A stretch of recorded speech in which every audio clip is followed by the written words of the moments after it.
அனைவருக்கும் வணக்கம். நாம் இப்போ பார்க்க போகிறது என்னென்னா, டைரக்டரேட் ஆஃப் கவர்மெண்ட் எக்ஸாமினேஷன்ஸ் சென்னையிலேருந்து வந்திருக்க இந்த ப்ரெஸ் ரிலீஸ் தான். நீங்கள் இப்போது +2 எக்ஸாம் எழுதியிருந்தீங்க, ஒருவேளை நீங்கள் தவறியிருந்தீங்க அப்படின்னா உங்களுக்கான சப்ளிமெண்ட்ரி எக்ஸாமினேஷனுக்கான டைம் டேபிள் தான் நம்ம இப்போ பார்க்க போகிறோம். எக்ஸாம் எப்போ நடக்கும் அப்படின்னா 10 to 1:15, அதாவது 10 to 10:10 reading the question paper, 10:10 to 10:15 verification of particulars by the candidate, 10:15 to 1:15 duration of the examination. நாம் இப்போ முதல்ல தமிழ் தேர்வு என்னைக்குன்னு பார்த்துடலாம். தமிழ் உங்களுக்கு புதன்கிழமை அன்று நடக்குது, 25/6/2025 அன்னைக்கு.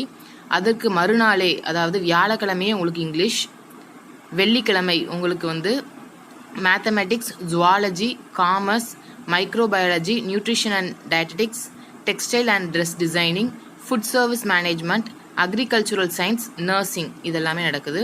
28ஆம் தேதி, அதாவது சனிக்கிழமை, நம்மளுக்கு என்ன நடக்குதுன்னா ethics and Indian culture, communicative English, computer science, computer applications, biochemistry, advanced language, home science, political science, statistics, nursing vocational, basic electrical engineering.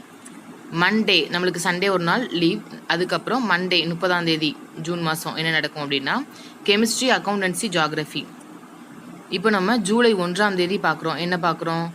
Biology, botany, history, business, mathematics and statistics, basic electronics engineering, basic civil engineering, basic automobile engineering, basic mechanical engineering, textile technology, office management and secretaryship.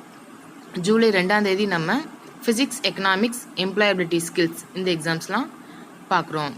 இப்போ நீங்கள் எந்த எக்ஸாமில் தவறிருக்கீங்களோ அதுக்கான சரியான நாள் பார்த்துட்டு அன்னைக்கு போய் நீங்கள் எக்ஸாம் எழுதுங்க. வாழ்க்கையில் எல்லா அறிவாளிகளும் முன்னேறிடுறது கிடையாது. வாழ்க்கைனா 1000 வரும் போகும். ஸோ வாய்ப்புகளை முறையாக பயன்படுத்திக்கிறவங்க அந்த தருணத்தை ஜெயிக்கிறாங்க. நீங்கள் முதல் முறை தவற விட்டுருந்தீங்க அப்படின்னா இப்போ நீங்கள் அந்த வாய்ப்பை ஒழுங்காக பயன்படுத்திக்கோங்க, உங்கள் ஆசிரியரோட துணையோட அல்லது சக மாணவ மாணவிகளோட துணையோட. நன்றி, வணக்கம்.